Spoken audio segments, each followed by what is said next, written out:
Un nouvel emploi pour une nouvelle vie. Depuis cet été, Marlène Schiappa ne fait plus partie du gouvernement, à l'issue du remaniement de celui-ci. L'annonce avait été faite de manière officielle au cours de la soirée du 20 juillet. L'ex-secrétaire d'État chargé de l'économie sociale et solidaire et de la vie associative, parfois décrite comme étant la protégée d'Emmanuel Macron, a également exercé la fonction de ministre de la Citoyenneté sous le gouvernement de Jean Castex, entre 2020 et 2022.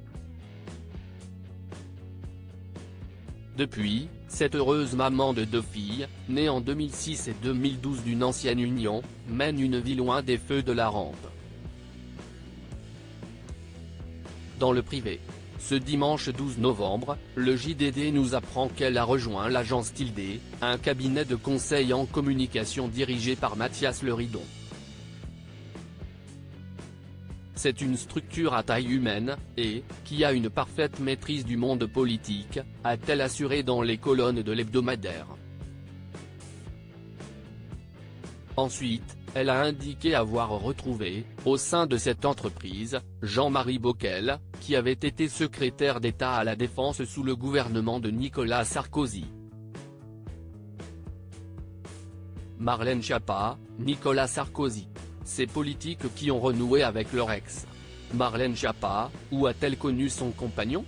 Sur le plan professionnel, on devine que Marlène Schiappa a un quotidien bien rempli. Côté cœur, l'ancienne secrétaire d'État chargée de l'égalité entre les hommes et les femmes partage la vie de Mathias Savignac, président de la Mutuelle Générale de l'Éducation Nationale, MGEN. C'est en décembre dernier, à New York, que le couple s'est rencontré.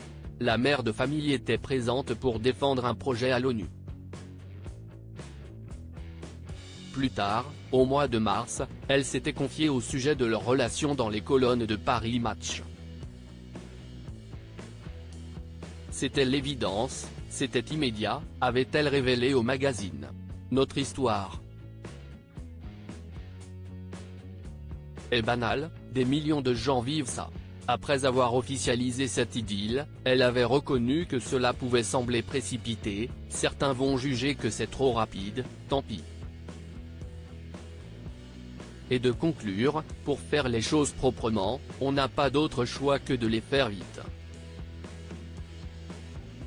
Fin juillet, au terme de ses missions gouvernementales, Marlène Schiappa a pris quelques vacances au soleil.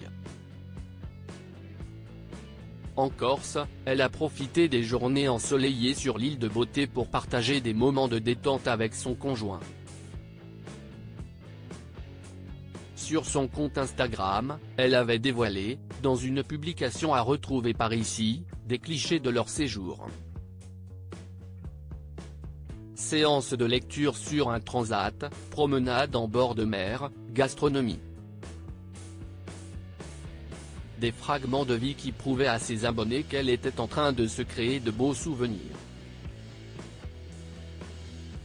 Article écrit en collaboration avec 6 médias Crédit Photo, Stéphane Le Mouton.